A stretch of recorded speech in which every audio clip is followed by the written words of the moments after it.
Amém? Amém. Então, você que pode abrir sua Bíblia em 2 Coríntios 7, 10. Essa é a palavra que me perseguiu hoje. Desde ontem à noite, na verdade, né? 2 Coríntios 7, 10 diz assim: a tristeza conforme o Senhor não produz remorso, mas sim uma qualidade de arrependimento que conduz à salvação. Porém, a tristeza do mundo traz a morte. Quando eu li isso aqui, eu confesso que eu não entendi, mas Deus, acho que Ele insistiu, né? Porque eu não estava pegando, sabe? Quando você fica insistindo, quando você liga para alguém e você insiste até ela atender. Foi mais ou menos isso. Até eu entender o que Deus queria falar com essa palavra, Ele insistiu. E hoje eu consegui entender nessa palavra que as dores de Deus nos transformam.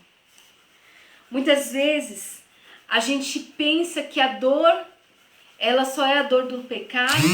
A gente pensa que a dor só é o ataque do inimigo, né? A gente pensa que às vezes a dor só é a consequência das nossas falhas, mas existem dores que elas são propósito de Deus na nossa vida. As dores, elas nos transformam. E durante essa semana tem passado muito pela minha cabeça as duas realidades que nós podemos escolher para nós. A primeira realidade que nós temos que ver é que andar com Deus, ela vai custar.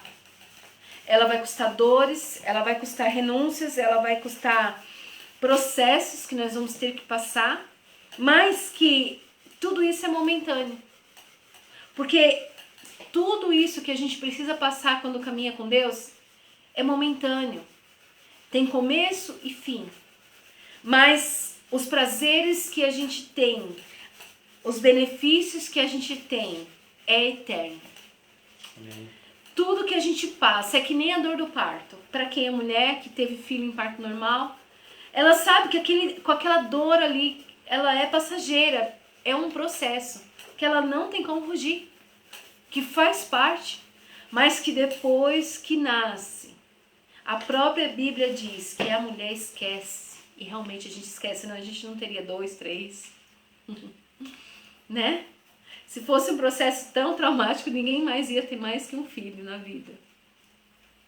Porque a gente esquece.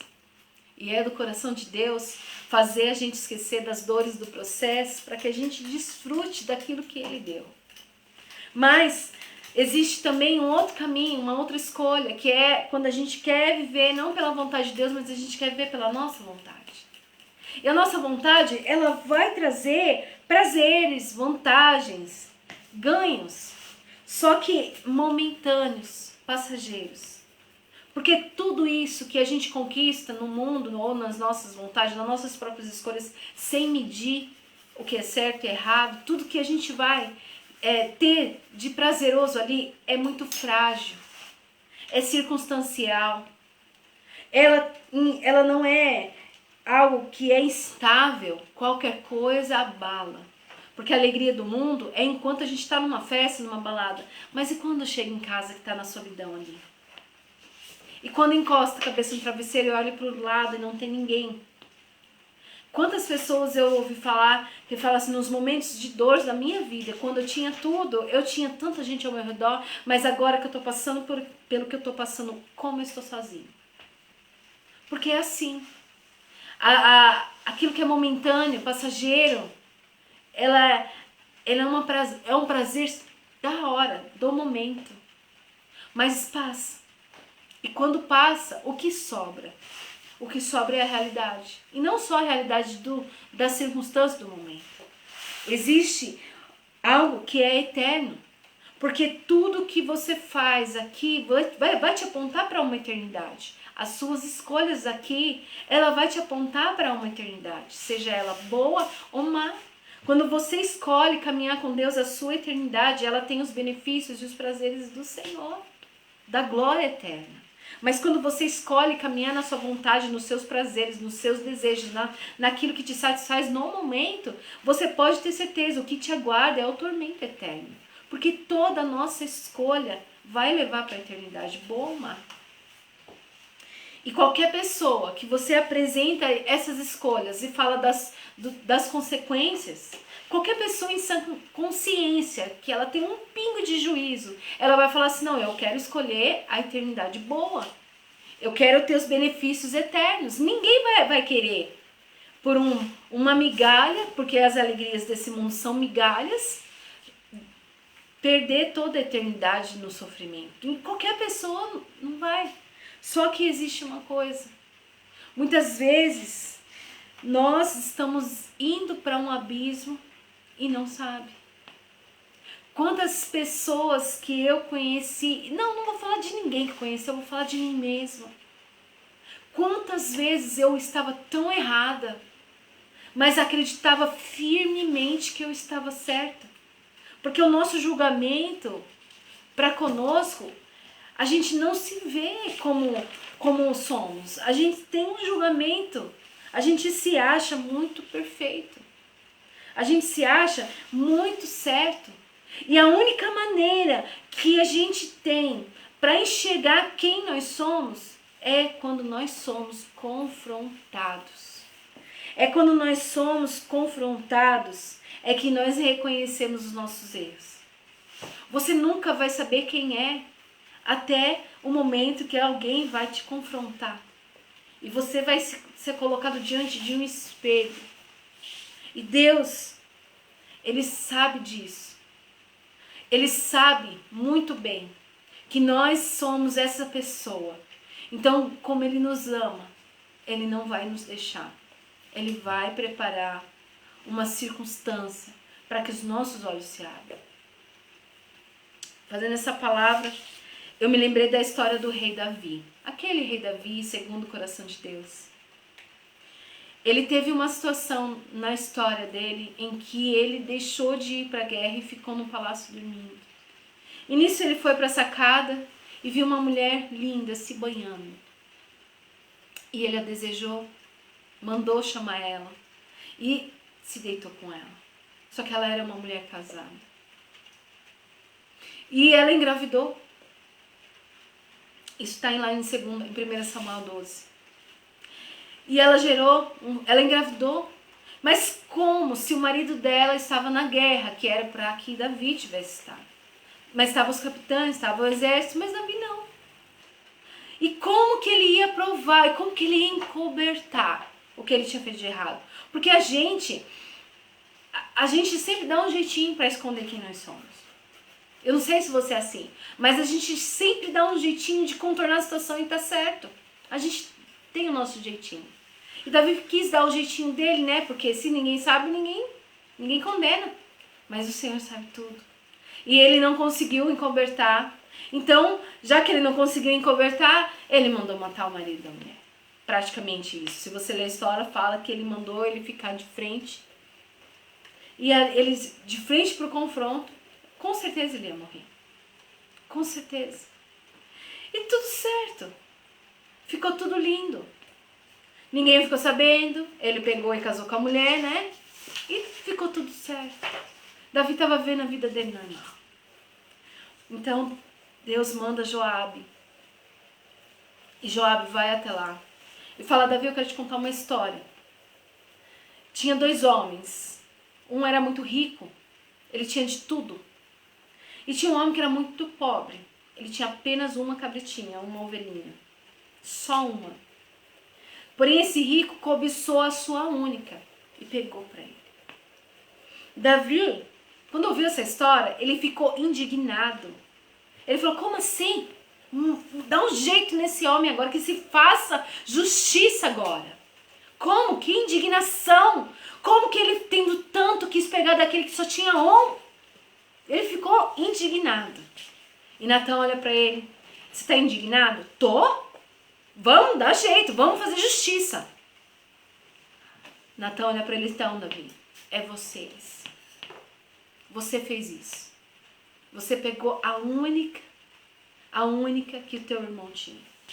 a única, que o teu soldado, que era servo, que era fiel. E agora? E na hora veio uma tremenda tristeza no coração de Davi, porque ele reconheceu, através desse confronto do profeta Natan, que ele estava errado.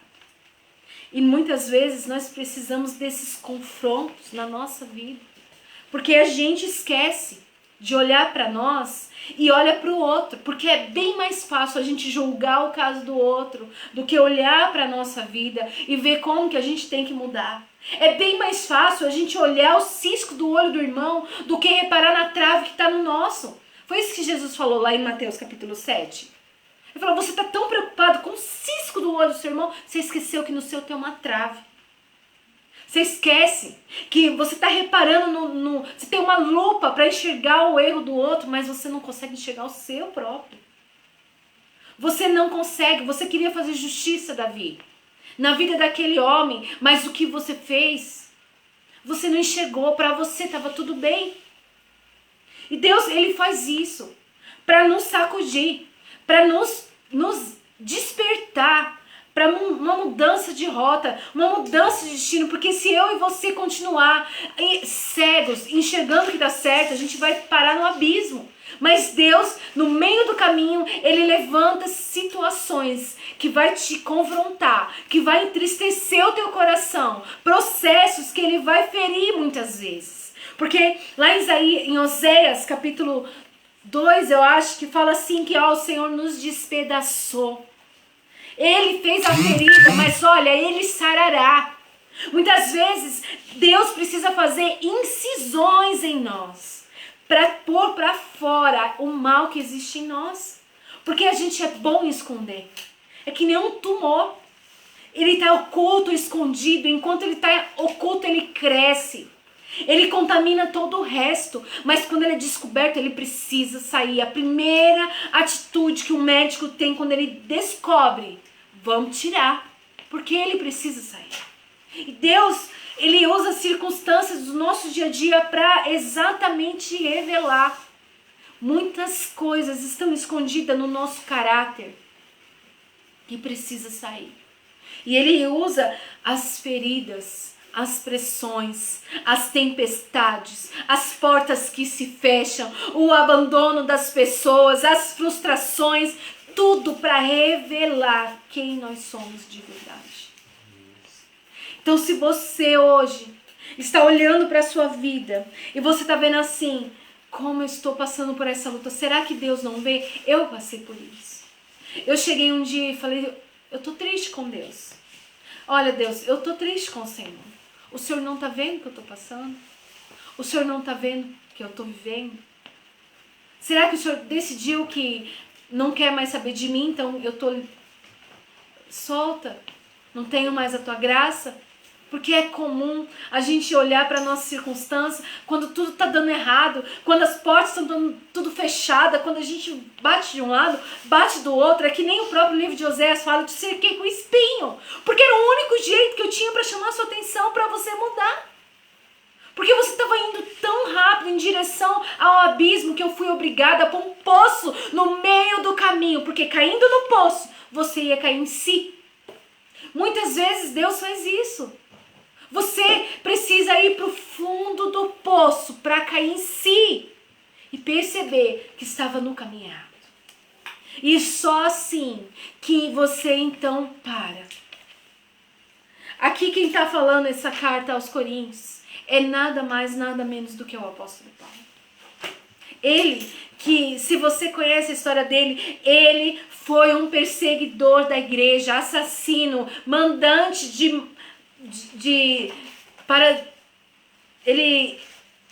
ele era aquele que dava autorização para que os cristãos fossem assassinados junto com mulheres e crianças. Ele achou que estava certo. Na cabeça dele ele estava fazendo a vontade de Deus, mas um dia Deus precisou derrubar ele do cavalo. Deus precisou derrubar para que ele então pudesse ser encontrado.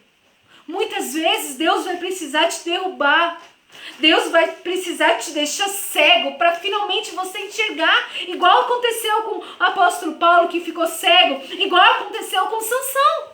Ele precisou estar cego para finalmente enxergar o propósito da vida dele. Quantos de nós precisamos passar por esses processos de dores, mas são dores que é feita por Deus, dores que servem para nos transformar. É que nem ele fala que a tristeza, segundo Deus, vai produzir um arrependimento, e o arrependimento vai produzir vida em você. Não a tristeza do mundo. A tristeza do mundo é aquela que você colhe quando você decide estar longe de Deus. Essa produz morte. Mas a tristeza que Deus produz em você é Ele falando assim: ei, acorde. Porque o Senhor, Ele quer te despertar. Ele quer que você seja devolvido ao propósito. Ele quer que você saiba que você está no caminho errado. Deixa o pneu furar nesse percurso. Porque só assim você vai perceber que está na direção errada. E vai fazer um contorno. Deixa Deus te parar. Deixa Ele mostrar quem está do seu lado de verdade. Deixa Ele te causar dores até. Porque aqui, ó, no Salmo 119, é o maior salmo. Davi, ele fala tantas coisas preciosas da palavra do Senhor. No 67, no versículo 67, ele fala assim, ó: antes de eu ser humilhado, eu andava extraviado, mas agora eu aprendi a obedecer a tua palavra. Ele precisou passar pelo processo de humilhação para perceber que ele estava errado. Para perceber que ele estava indo na direção errada da vida dele. Ele precisou passar por um processo de dor, de tristeza, para ele perceber que ele estava errado, que ele precisava consertar o percurso. E aqui no mesmo capítulo, no versículo 71, ele fala assim: ah, mas como foi bom para mim ter sido castigado, para que então eu aprendesse os seus decretos. Queridos, só uma pessoa que entendeu a verdadeira paternidade do Senhor, o verdadeiro amor de Deus, consegue chegar a essa conclusão que Davi chegou. Porque aqui no livro de Hebreus, no capítulo 12, no versículo... Cadê Jesus? No versículo 5, diz assim, ó: não fique esquecido da palavra de encorajamento que ele lhe dirige como filho. Ele fala assim, ó: meu filho, não despreze a disciplina do Senhor, nem desanime quando for por ele repreendido, pois o Senhor disciplina quem ama e educa aquele que o recebe como filho. Mas suportai as dificuldades, aceitando ela como disciplina, porque Deus trata como filho. E qual é o filho que não passa pela correção do seu pai? Qual? Se você não foi corrigido pelo seu pai, você tem uma vida muito difícil, porque você nunca descobriu o verdadeiro amor. E se hoje você está passando pelo que você está passando, desse processo de correção, é porque o Senhor está falando assim: filho, eu te amo. Eu preciso que você seja corrigido. Essa dor que você está sentindo hoje, eu sei que não é fácil. Mas ela vai servir como lá na frente o benefício. Quando nós, como pais, precisamos disciplinar o nosso filho, não tem prazer no pai fazer isso. Porque isso não é prazeroso para o pai.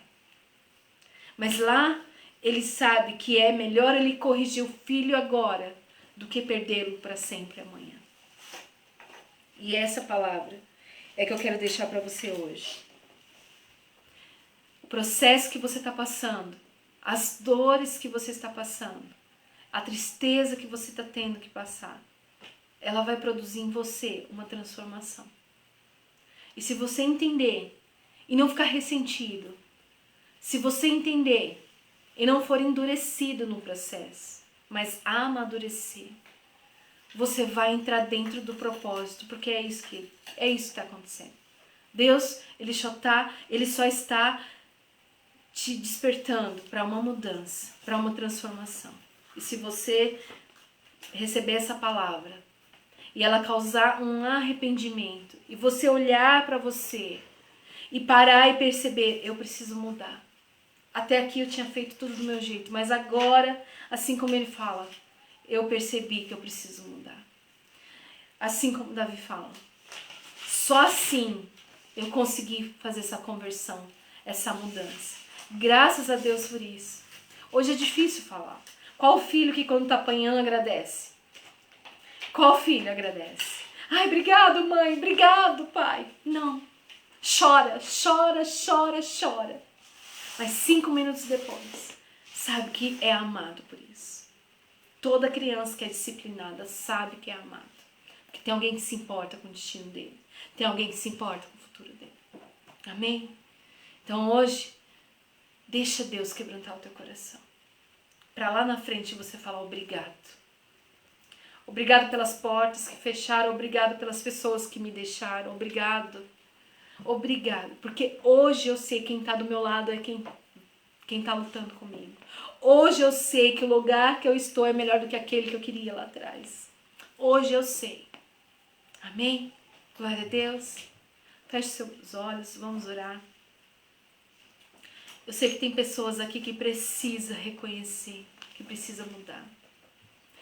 Sei que tem pessoas aqui que precisa aprender a aceitar que a disciplina e o amor trabalham junto. Não tira a disciplina do amor, porque o Senhor só disciplina quem Ele ama. Então, se você está sendo disciplinado, você é muito amado. Pai, em nome de Jesus, obrigado por essa palavra.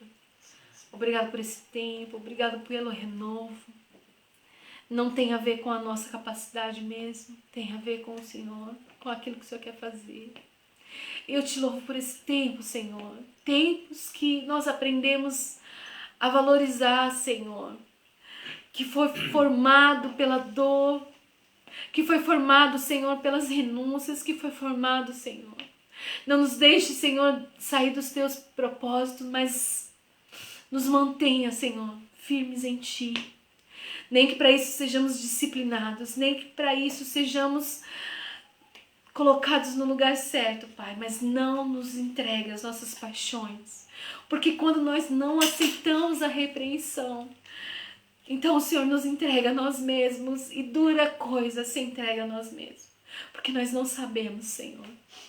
Nós não temos uma direção, um destino, nós não sabemos. O nosso fim, a nossa vontade vai só nos levar a uma perdição. Por isso que nós queremos a Tua vontade, Pai. Nós queremos o Teu querer. Nos ensina, nos ajuda. Em nome do Senhor Jesus. Aleluia. Amém. Amém? Amém. Trazer a bênção, pastor. Deus te abençoe. Abençoe. Glória a Deus. Deus abençoe cada vida, cada coração. Você que está nos ouvindo aí, você que vai nos ouvir mais tarde, né, que fica firme na presença do Senhor, assim que essa palavra venha tocar no seu coração, na sua casa, na sua família. Fique firme na presença do Senhor. Você que tem vontade de estar junto conosco aqui, né? Você é o nosso convidado aí no próximo domingo para estar junto conosco, né? Adorando e exaltando o nome santo do Senhor aqui nesse lugar, com essa família maravilhosa aqui, né? Que Deus nos deu. Estamos juntos aqui. Vamos agradecer ao Senhor por essa palavra. Levante sua mão onde você está, feche seus olhos, curva sua cabeça. Senhor, obrigado, Pai. Agradecemos, Pai, mais uma vez, poder estar na Tua presença, Pai.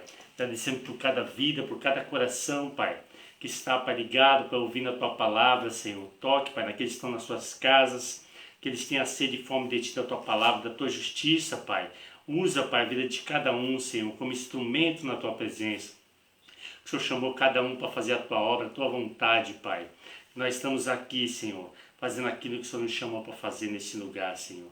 E que o Senhor venha falar mesmo com cada vida, com cada coração, durante a noite, durante a madrugada, Senhor. Durante essa semana, Senhor. Para que as pessoas, Pai, venham ser libertas, venham ser curadas, venham ser transformadas e restauradas pela Tua palavra, pelo Teu amor. Que a Tua palavra liberta, cura, transforma e restaura vidas, Pai. Em nome de Jesus, alcança cada vida e cada coração nesse momento, Pai. Venha trazendo cura, libertação e restauração, Senhor.